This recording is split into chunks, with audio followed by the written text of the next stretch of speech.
Hello. ആടാ, തിരക്കിലാ? ഇല്ലടാ, തിരക്കൊന്നുമില്ല, ആ, പറഞ്ഞോ.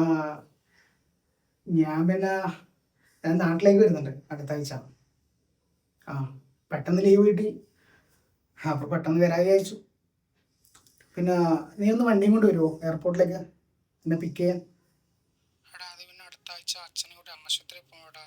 അച്ഛന് അസുഖമൊക്കെ കൂടി നടക്കാൻ പറ്റാതായി. അതെയാ? ഓ,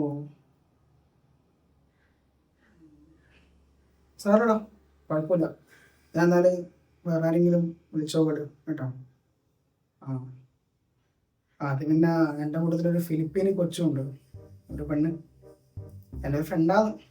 അപ്പോൾ ഞാൻ വിചാരിച്ചു വന്നാൽ നിന്നെ ഒന്ന് പരിചയപ്പെടുത്താലോ എന്ന് വിചാരിച്ചിട്ടാണ് നിന്നെ വിളിച്ചത്.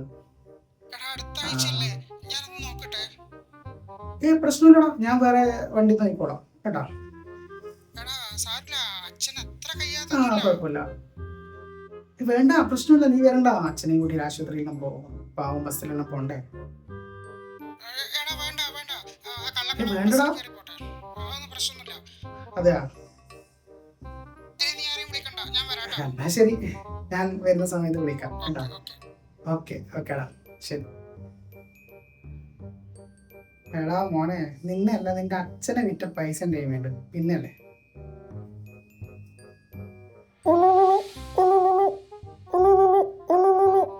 നിന്റെ അച്ഛനാണല്ലോ. ഹലോ, എന്നാ കേട്ടാ? സനീഷ്, നീയാണ് ഇപ്പൊ വിളിച്ചേ? ആ, സനീഷ് ഇപ്പൊ വിളിച്ചു വെച്ചേയുള്ളൂ. സനീഷ് പറഞ്ഞു നിന്റെ കൂടെ ഏതോ പെൺകൊച്ചു അതാ, അതെന്റെ ഒരു ഫ്രണ്ട്, എന്റെ ഫിലിപ്പീനി കൊച്ചാണ്. അവളും വരുന്നുണ്ട്, നാടൊക്കെ കാണണം എന്ന് പറഞ്ഞിട്ട് അവളും വരുന്നുണ്ട്. അത് സനീഷിനോട് പറഞ്ഞത് ഞാൻ. ഏതാണ് നിങ്ങളുടെ കൂടെ ഞാൻ അങ്ങോട്ട് ഏ, വരാം. അവന് പകരം ഞാൻ വരാം. നിങ്ങെങ്ങനെ? നിങ്ങൾക്കല്ല എന്തോ കഴിയുന്നില്ലാന്ന് പറയാൻ ആശുപത്രി പോകണമെന്നും പറയണ്ടായി. അതൊന്നും കുഴപ്പമില്ല, ഞാൻ വരും കൂടെ. അതിന് നിങ്ങൾക്ക് ഡ്രൈവിംഗ് അറിയുവാ? ഡ്രൈവിംഗ് ഒക്കെ നമ്മുടെ മോഹനന്റെ ഡ്രൈവിംഗ് സ്കൂളിൽ നിന്ന് ഞാൻ 2 ദിവസത്തിനുള്ളിൽ പഠിച്ചിട്ട് അങ്ങോട്ട് വന്നേക്കാം. ഹലോ ഹലോ, രാഘവട്ടാ, ഹലോ.